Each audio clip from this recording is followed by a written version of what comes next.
आज हम बात करते हैं कि यम, यमदूत, यमपाश, यमदंड, यम यातना किसका कुछ भी नहीं बिगाड़ सकते। तो जब ये सवाल मैत्रेयी जी ने पराशर जी से पूछा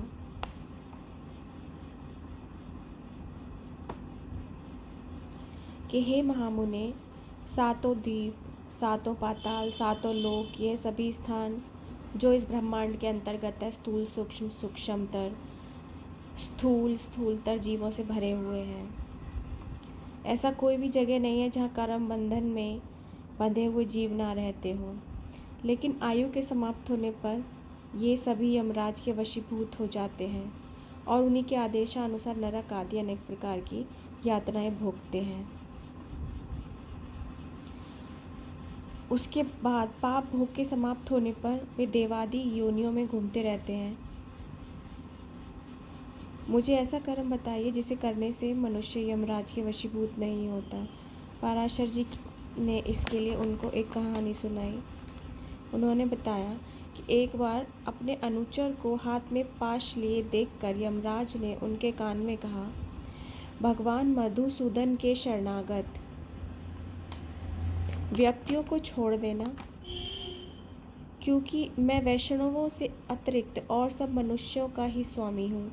देव पूज्य विधाता ने मुझे यम नाम से लोकों के पाप पुण्य का विचार करने के लिए नियुक्त किया है। मैं अपने गुरु श्री हरि के वशीभूत हूँ, स्वतंत्र नहीं हूँ। भगवान विष्णु मेरा भी नियंत्रण करने में समर्थ है। जिस प्रकार सुवर्ण भेद रहित और एक होकर भी कटक मुकुट तथा कर्णिका आदि के भेद से नाना रूप प्रतीत होता है, उसी प्रकार एक ही हरि का देवता, मनुष्य और पशु आदि नाना कल्पनाओं से निर्देश किया जाता है। जिस प्रकार वायु के शांत होने पर उसमें उड़ते हुए परमाणु पृथ्वी से मिलकर एक हो जाते हैं, उसी प्रकार गुण शोभ से उत्पन्न हुए समस्त देवता, मनुष्य और पशु उनका अंत हो जाने पर उस सनातन परमात्मा में लीन हो जाते हैं। जो भगवान के सुरवर वंदित चरण कमलों की परमार्थ बुद्धि से वंदना करता है, वो अग्नि के समान समस्त पाप बंधन से मुक्त हुए उस पुरुष को तुम दूर से ही छोड़कर निकल जाना। यमराज के ऐसे वचन सुनकर पाश हस्त यमदूत ने उनसे पूछा, प्रभु, सबके विधाता भगवान हरि का भक्त कैसा होता है, यह आप मुझे बताइए। तो यमराज जी ने कहा, जो पुरुष अपने वर्ण धर्म से विचलित नहीं होता, अपने सुहृदय और विपक्षियों के प्रति समान भाव रखता है, किसी का द्रव्य हरण नहीं करता, किसी जीव की हिंसा नहीं करता, उस अत्यंत रागादि शून्य और निर्मल चित्त व्यक्ति को भगवान विष्णु का भक्त जानो। उस निर्मल मति का चित्त कली कल्मष रूप मल से मलिन नहीं हुआ हो, जिसने अपने हृदय में श्री जनार्दन को बसाया हुआ हो, उस मनुष्य को भगवान का अतीव भक्त जानो। जो एकांत में पड़े हुए दूसरे के सोने को देखकर भी उसे अपनी बुद्धि द्वारा तृण के समान समझता है और निरंतर भगवान का चिंतन करता है, उस नरश्रेष्ठ को विष्णु का भक्त जानो। कहाँ तो स्फटिक गिरी शिला के समान अति निर्मल भगवान विष्णु, और कहाँ मनुष्य के चित्त में रहने वाले राग, द्वेष आदि दोष।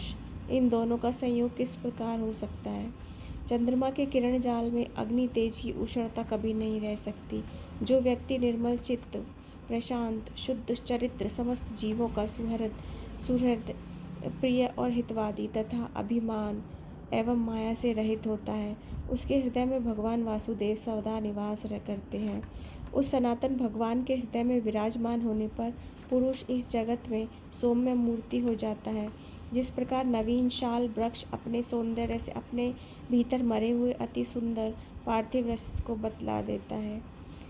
हे दूत, यम और नियम के द्वारा जिनकी पाप राशि दूर हो गई है, जिनका हृदय श्री निरंतर श्री अच्युत में ही आसक्त रहता है, जिनमें गर्व, अभिमान और मात्सर्य का लेश भी नहीं रहा है, उन मनुष्यों को तुम त्याग देना। यदि खड्ग, शंख और गदाधारी भगवान हरि जिसके हृदय में विराजमान है, तो उन